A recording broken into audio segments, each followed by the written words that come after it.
Phosphénisme et accomplissement de soi par Simon-Pierre Lebeau.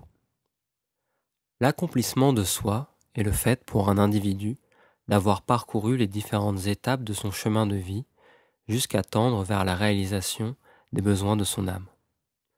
Selon le psychologue américain Abraham Maslow, nous avons en premier lieu des besoins physiologiques, de sécurité, d'appartenance, d'estime de soi et finalement des besoins d'accomplissement.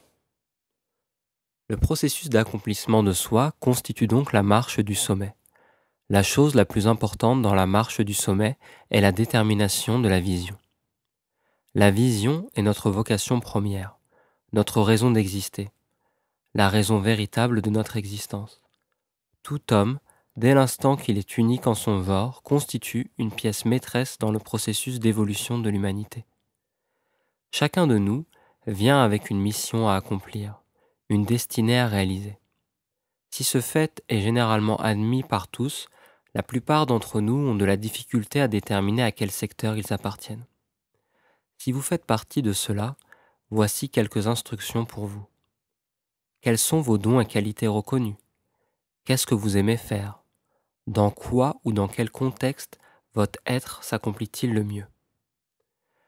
La réponse objective à ces questions vous permettra de déterminer votre vision. La vision peut également se cacher derrière les défauts majeurs d'un individu. Un défaut est toujours une qualité mal exprimée. La vision peut également se décider de manière rationnelle et objective. Ainsi, un homme, après avoir mûrement réfléchi sur les besoins de ses semblables, peut décider de se positionner dans le sens de leur satisfaction. La vision, pour être effective, doit être fondée sur l'amour et non sur la recherche effervescente du gain. Autrement dit, elle n'est ni plus ni moins qu'une ambition. Le principe essentiel à retenir en la matière est que toute vision motivée par l'amour a un avenir. Elle a juste besoin d'hommes et de femmes pour prendre forme. La vision est certes très importante, mais elle n'entraîne pas automatiquement la distinction. La vision nous permet de déterminer le domaine auquel nous appartenons. Médecine, enseignement, commerce, etc. Le rêve, quant à lui, détermine l'amplitude de notre vision. En d'autres termes, l'image mentale que nous avons par rapport à notre vision fera la différence entre nous et les autres. Voilà pourquoi l'accomplissement de soi est une notion personnelle et relative. Elle est ni plus ni moins que la réalisation de ce vers quoi tend l'individu. Dans tous les cas, pour un accomplissement véritable, un individu a besoin de connaissances. La connaissance est une collecte d'informations pour franchir avec succès tous les obstacles qui se dresseront devant lui. Elle permet de faire des projections et d'anticiper sur les événements. Elle permet également de faire preuve d'originalité et de s'adapter à toutes les situations. La discipline est très importante dans le processus d'auto-accomplissement. Elle constitue la force et l'âme des grandes armées. Elle permet d'introduire la rigueur militaire dans nos attitudes de manière pratique. Elle consiste à faire usage du non quand cela est nécessaire et à prendre en compte les notions de temps et d'espace dans nos faits et gestes. Grâce à la discipline, les travaux de nos mains auront un résultat durable et notre œuvre atteindra le maximum de sa puissance. Sans discipline, nous faisons beaucoup d'efforts pour un petit résultat et il nous est quasi impossible de nous maintenir au sommet. Le dernier facteur très important à prendre en compte est la diligence.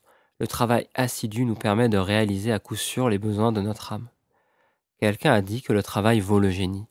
Le travail consciencieux est le meilleur moyen d'atteindre l'accomplissement de soi. Il n'y a aucun avenir ici-bas pour le paresseux. Quelle que soit la grandeur de votre vision, si vous ne faites rien, il ne se passera rien. Refuser de travailler, c'est se priver de 60% de ses moyens de réussite. Travailler dans le sens de notre accomplissement est à coup sûr le moyen le plus sûr d'y arriver. L'accomplissement de soi peut devenir une réalité pour nous si nous accomplissons avec sagesse ces préceptes. Le phosphénisme peut nous y aider grandement.